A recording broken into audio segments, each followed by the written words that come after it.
On a few other issues, the coalition is running with the very strong argument now on energy and climate policy that you don't have to have a linear growth in terms of emissions reduction by 2050, that they can achieve that goal later in the decades.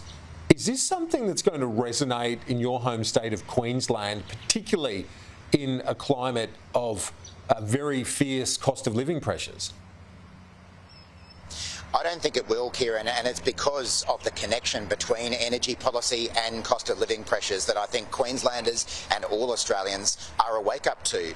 I mean, this idea that we keep hearing from the coalition that we can just put this off forever, this is the same kind of nonsense that we heard from these people for 10 years. And all that meant was that we delayed investment, it delayed the jobs, and it's contributed to the power price rises that we've been seeing over the last couple of years.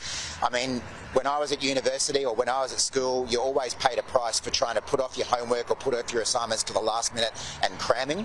That's the approach that the coalition is taking. They're saying that they don't need to do their homework through the school term and they'll just catch up on the night before the exam.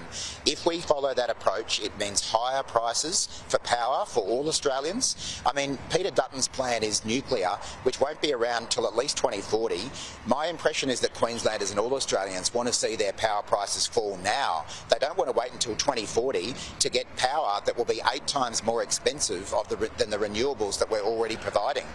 So it's important we get on with this renewables transition, not just for the environment, because that is the best way to deliver the cheaper prices that Australian households need and also our heavy industry as well.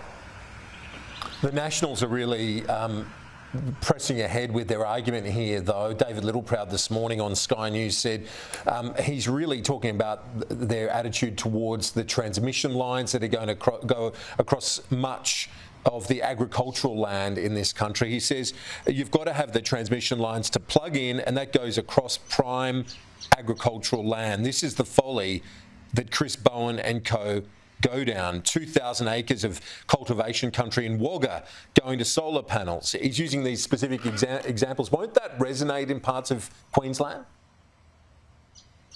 Oh, look, it probably will be, because this is an issue that there are different opinions on.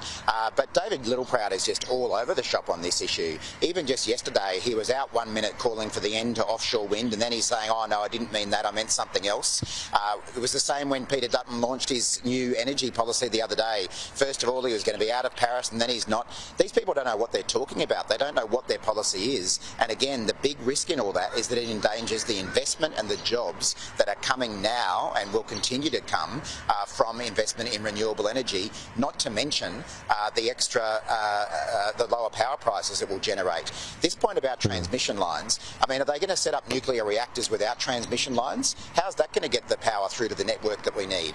You're going to have similar issues with nuclear, along with much more expensive power, the risk of environmental waste, and of course the risk of blackouts, because we know that their policy won't come online till about 2040, when we've got coal-fired power stations closing between now and then. So really, David Littleproud and Peter Dutton's policy about nuclear only is a recipe for higher power prices and more blackouts, and I don't think that's what Queenslanders or Australians want. I know, just finally, you're about to go to Port Moresby. This is for the 30th Ministerial Forum between Australia and PNG. You'll be there along with the Deputy Prime Minister and Foreign Minister. This food security, or biosecurity more specifically, is crucial, isn't it, in dealing with PNG and bolstering their capacity? Yeah, that's right, Kieran. I'm really pleased to be joining this delegation of several ministers from the Australian government to Papua New Guinea. Of course, a really important neighbour, a great friend of Australia and an equal partner for us right across our region. From an agriculture perspective, our very deep interest is supporting our friends in Papua New Guinea with their biosecurity challenges. You'll remember, Kieran, not long after we took office, we were faced with a very real threat of foot and mouth disease entering the country when it got to Bali, and the risk was that things like it or lumpy skin disease would move along the archipelago, move into Timor-Leste, move into Papua New Guinea and find their way here. That's why we've always invested strongly since coming to office, not just in biosecurity at home, but in places like Papua New Guinea. It assists them to meet the kind of food standards that are needed by other countries like us before we're prepared to import their agriculture, but it's also a really important protection of our own agriculture sector to stop diseases before they enter the country. Yeah, it's certainly our front line as well as theirs. Murray Watt, thanks so much as always. Appreciate it. No worries, Kieran. Good to talk.